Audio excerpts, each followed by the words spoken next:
अस्सलाम वालेकुम, welcome to food it simply. आज हम बना रहे हैं मक्खन, जो कि बिल्कुल भी इजी और क्विक रेसिपी नहीं है। इसको बनाने के लिए काफ़ी मेहनत रिक्वायर्ड है। सर्दियों में मक्खन ज़रा और तरीके से बनता है और गर्मियों में मक्खन ज़रा आराम से बन जाता है, आसानी से बन जाता है। सर्दियों में ज़रा बनाना मुश्किल होता है। इसके लिए हमने ली है फ्रेश क्रीम, फ्रेश मिल्क की जो क्रीम होती है वो, यानी जैसे ही आप दूध उबालते हैं तो उसके ऊपर क्रीम आना शुरू हो जाती है। तो वो क्रीम हमने जमा कर ली है और तकरीबन 1 किलो के करीब हमारे पास क्रीम थी।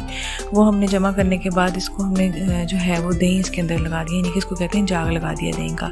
अगर हम नहीं भी लगाएंगे तो भी ये मक्खन तो बन जाएगा, लेकिन ये क्योंकि क्रीम जो है वो उसमें एसेंस अच्छा आ जाए, अच्छी मतलब खुशबू आ जाए, इस वजह से हम इसके अंदर दही डालते हैं थोड़ा सा और इसको थोड़ी देर के लिए रख देते हैं। और साथ ही कुछ देर बाद हमने इसको जो है वो बनाना शुरू करना है। यहाँ पर मैंने इसको मतलब घरेलू तरीके से जो मदानी है उसका इस्तेमाल किया है। आप चाहें तो बीटर भी यूज़ कर सकते हैं, उससे ये होगा कि बड़ी आसानी से बड़ी जल्दी बन जाता है। इसमें ज़रा सी मेहनत ज़्यादा करनी पड़ेगी और इसको हमें अच्छी तरह से मिक्स करेंगे। अब जैसे ही लगेगा कि थोड़ा सा ये अच्छी तरह मिक्स हो गया तो हमने सर्दियों में गर्म पानी डालना होता है। गर्म पानी डालेंगे तो इससे ये होगा कि मक्खन आसानी से ऊपर आ सकता है। गर्मियों में हम डालते हैं ठंडा पानी और गर्मियों में जो है वो ठंडा पानी डालते हैं, सर्दियों में हम डालेंगे गर्म पानी।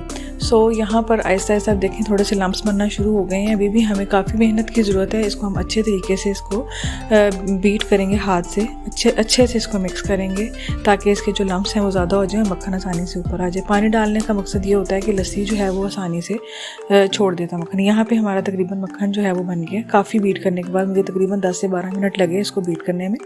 तो यहाँ पर मक्खन जो है वो बन गया है हमारा, जो कि ऊपर आ गया, लस्सी छोड़ दी है उसने और मक्खन ऊपर आ गया हुआ है। यहाँ पर नेक्स्ट जो प्रोसेस है वो ये होगा कि हमने यहाँ पर मक्खन का जो पेड़ा है वो बनाना है और इसमें ठंडे बर्फ़ वाले पानी में डाल देना है। इससे ये होगा कि अगर जो लस्सी बीच में थोड़ी बहुत पेड़े के अंदर रह जाती है तो वो बर्फ़ जो है वो उसको अपने अंदर एब्जॉर्ब कर लेती है, यानी कि पानी आराम से नुचड़ जाता है इसका। इससे ये हो जाता है कि जो लस्सी है वो बीच में नहीं रहती पेड़े के।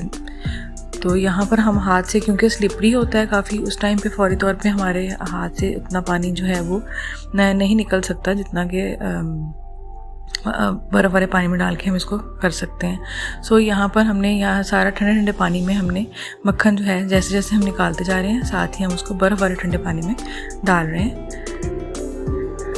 ये तकरीबन 1 किलो क्रीम थी, जिससे तकरीबन समझ लें कि हमारा 3 पाव जो है वो मक्खन निकल आया था, यानी कि बाकी जो है वो बीच में लस्सी निकल जाती है।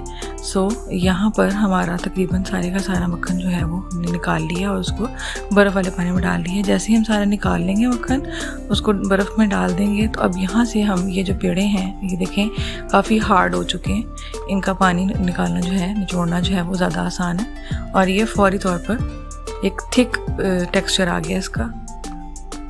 उसमें बहुत जो अगर हम वैसे ही रख देंगे तो वो क्रीमी क्रीमी रहता है और उसके अंदर से लस्सी निकलती रहती है। तो यहाँ पर एक हार्ड टेक्सचर आ गया इसका और हमारा मक्खन जो है वो तैयार है।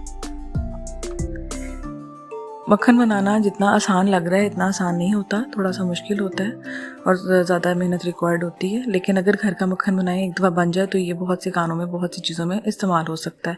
आपने अगर हमारा चैनल अब तक सब्सक्राइब नहीं किया तो काइंडली हमारा चैनल सब्सक्राइब कर दें और बेल आइकन प्रेस करना मत भूलें ताकि आपको मज़ीद अच्छी रेसिपीज़ दिखा सकें। Thank you.